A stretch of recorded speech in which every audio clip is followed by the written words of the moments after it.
Hello, good morning everyone. Nandito po tayo ngayon sa Pontedera Residences and this is located at Barangay San Bartolome, San Pablo City, Laguna.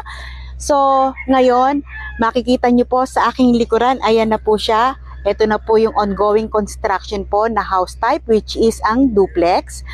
And by the way guys, ang number of units na itatayo po dito ay 1,492 with a total number of hectares is 12.5 hectares.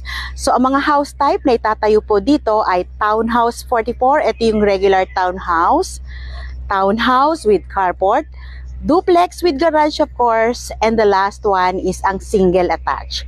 So magkakaroon po tayo ng launching this coming March 22 at ang umpisa po ng ating reservation will be on March 24.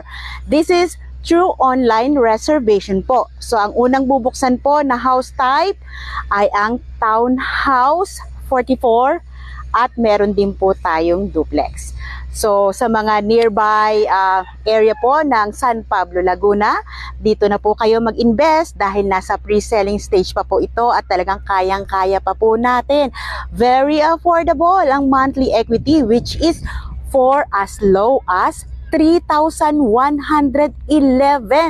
So saan ka pa? Dito ka na sa Pontedera Residences.